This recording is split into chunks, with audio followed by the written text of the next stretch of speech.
akan mengajak dulur-dulur nih untuk menjelajahi kampung wisata yakni Kampung Kue, tepatnya di Jalan Rungkut Lor Gang 2 Surabaya. Nah, dulur-dulur di sini pasti pada kepo, aneka khas jajanan Nusantara apa aja sih yang dijual di sini? Yuk ikutin perjalanan Ellen kali ini. Kampung Kue Rungkut, sentra industri rumahan yang menghidupi puluhan keluarga dengan aneka jajanan tradisional khas Nusantara. Para pelaku UMKM di sini bekerja dengan cekatan, mempertahankan kualitas rasa dan tradisi. Kegiatan produksi di Kampung Kue tak kenal waktu. Setiap hari, sejak dini hari, para pelaku UMKM sudah mempersiapkan kue dagangan mereka. Kue yang tersedia pun bermacam-macam, ada lemper, pastel, roti kukus, dadar gulung, dan berbagai kue basah lainnya yang menggugah selera. Kampung Kue Rungkut ini digagas oleh Hoirul Mahpudua pada tahun 2005 yang merupakan bentuk keprihatinan pada ibu-ibu di sekitarnya yang tak produktif. Halo dulur, saat ini Ellen sedang bersama Ibu Irul selaku pendiri dari Kampung Kue, nggih Ibu. Nah, bisa diceritain nggak Ibu awal mula berdirinya Kampung Kue ini seperti apa? Jadi dulu saya menggagas Kampung Kue itu pada tahun 2005 ya, itu merupakan keprihatinan saya ketika melihat ibu-ibu yang merupakan teman-teman Bu Irul waktu itu. Kalau pagi itu sudah jagongan gitu ya, jagongan, nggak ada kegiatan yang produktif dilakukan oleh mereka. Lama-kelamaan saya berpikir ada nggak sih yang bisa saya lakukan untuk bantuin ibu-ibu itu. Akhirnya saya melakukan kegiatan pemetaan investigasi sosial.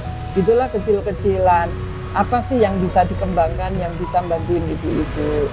Akhirnya ketemunya salah satunya adalah adanya beberapa orang yang membuat kue, tetapi kenapa satu bikin kue, tapi satunya kok masih jagongan cangkruan gitu kan. Akhirnya pikirannya Bu Irul, seandainya satu kampung bikin kue, wah luar biasa dong gitu. Pas awal berdirinya Kampung Kue ini ada berapa ibu rumah tangga Ibu yang turut bergabung?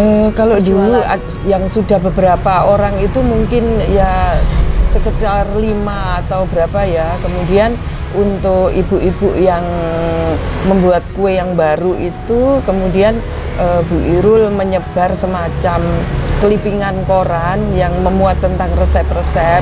Itu kemudian Bu Irul fotokopi, begitu di fotokopi sendiri atas ide Bu Irul sendiri. Informasi-informasi itu kemudian bersama ibu-ibu dipraktekkan. Nah dari situ akhirnya semakin lama kemampuan ibu-ibu bertambah. Yang akhirnya misalnya ketika kita ada liputan, ibu-ibu antusias, besok aku dong yang bikin, aku gitu.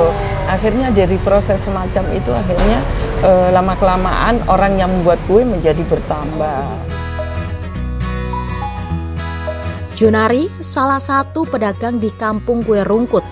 Ia dan istrinya sudah berjualan di Kampung Kue Rungkut sejak tahun 2008. Tak hanya berjualan sendiri, namun ia juga menjadi reseller. Kue yang dijual pun sangat terjangkau, mulai harga Rp1.500 hingga Rp3.000.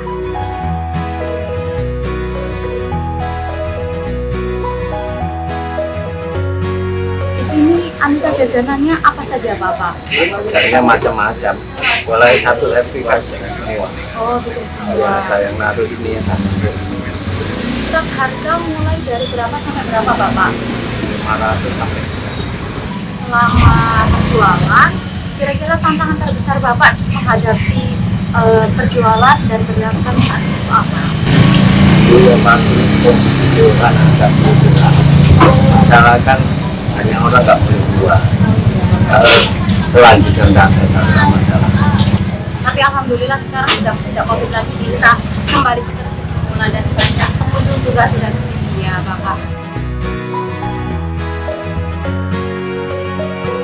Nanti Kampung Kue tetap eksis, Kampung Kue makin maju sesuai dengan zamannya ya. Kalau zamannya kekinian ya bagaimana nanti Kampung Kue eksis tapi juga yang kekinian gitu kan. Selanjutnya ya bagaimana anak-anak muda tetap mencintai produk-produk lokal, jajanan Nusantara yang diproduksi oleh Kampung Kue sehingga nanti ke depannya sampai anak cucu kita Kampung Kue tetap eksis.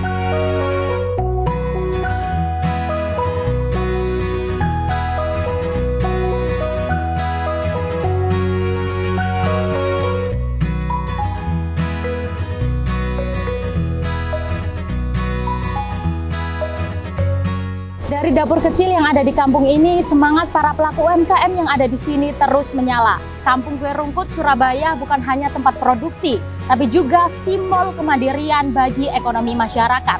Nah dulur, itu tadi perjalanan Ellen menjelajahi Kampung Kue Rungkut Surabaya. Sampai jumpa di episode UMKM Update selanjutnya.